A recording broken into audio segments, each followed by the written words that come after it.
a neutral judiciary, or will we see a kind of railroading, a kind of kangaroo court, sort of underlining the reality that we may think of ourselves as a sovereign country in Canada, but really we take our orders from elsewhere.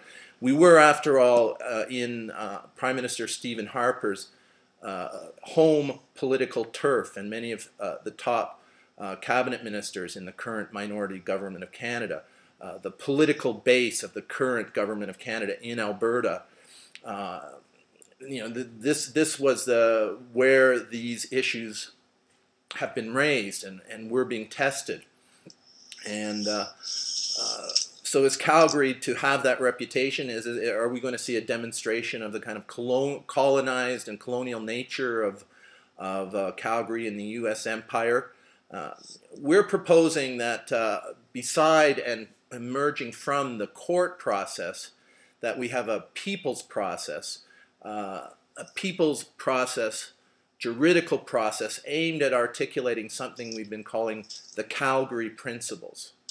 The Nuremberg principles, this happened quite some time ago, the 40s and early 50s, leading the process of the trials in Nuremberg, and then the United Nations being created, and then out of that coming up with some distillation of the court cases and the court findings, the evidence and the rulings leading to the Nuremberg principles. Well, there has been a lot of developments since those days. Technology makes certain crimes more profound, more devastating. What would you call the crime, for instance, when depleted uranium shells are targeting are fired into the territory of a particular population? Depleted uranium causes deformities, genetic deformities. So once this gets into the gene pool of the targeted group, those deformities are perpetual. They will go on forever. Do we have even a name for a crime like that? What do we do when our states, when our own governments are so deeply implicated in the highest level of organized crime, which finds its focus in aggressive warfare, when our media venues, when the big media conglomerates, when even our own CBC, which is supposed to represent the people in a sense, being a public broadcaster, accountable, owned by the people of Canada, what do we do when these agencies essentially do propaganda for aggressive war, essentially contaminate our minds in the same way, or as an offshoot of the kind of contamination that happens when you fire depleted uranium into a population? What happens in our psychology? How do you support aggressive war? Well, in order to do so, you have to dehumanize populations. You have to create the psychological environment where those populations who are targeted, say in Iraq or Afghanistan, are stripped of their humanity in our understanding. Of course, these issues of George Bush's culpability with respect to crimes against humanity, crimes against the peace, war crimes, we have a situation in Canada where these issues arose. Certainly I say that Omar Kadar's name, and this evokes all kinds of principles, including that George Bush and Stephen Harper have a common point in ignoring the laws that have to do with child soldiers and the exploitation of child soldiers, because Omar Kadar was 15 years old at the time when he was apprehended.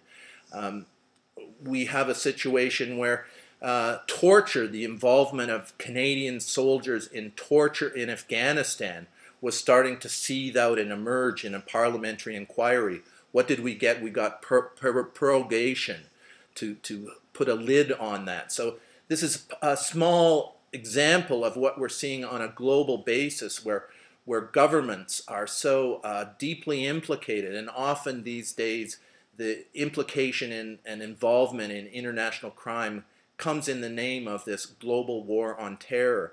What are citizens to do? Where are citizens to take their concerns? How are citizens to joined together to insist that there has to be some kind of rule of law and some kind of respect for uniformity in the way the rule of law is applied, even to the rich and powerful, even to the major agents and beneficiaries of the military-industrial complex these days. These are the issues that are finding a focus in the case that we're entitling Splitting the Sky versus George W. Bush. Oh, okay. The CBC and no other news outlet, my understanding is, covered the arrest of Splitting the Sky. As I said, I did see it on a YouTube video, and I understand that you lodged a complaint with the CBC ombudsman for not covering this event. Is that right? That's correct. I lodged a complaint with the ombudsman. His name is Vince Carlin. He's a former journalism professor at Ryerson and formerly worked with Time Life and came to Canada in that capacity. All the media, there was a strange convergence where all the pictures in the front page of the different newspapers, like the Calgary Sun, the reporting of the CBC, they all focused on a certain individual. The one individual who all the media focused on, the protester community or demonstrator group, we didn't know him. One of the four people did not get charged with a criminal act. You can see in the tape, if you look at the tape at the tail end, the Arrest Bush YouTube tape that you're referring to, you can see this individual in an orange jacket clearly running into the frame, and there's no coherence to his protest. He says, you know, what are you doing? What are you doing? What do you guys think you're doing? Right there! Why are you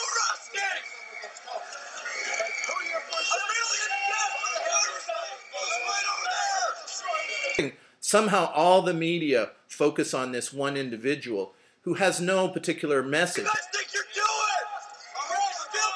Right there! What do you guys think you're doing? I mean, our message was very clear.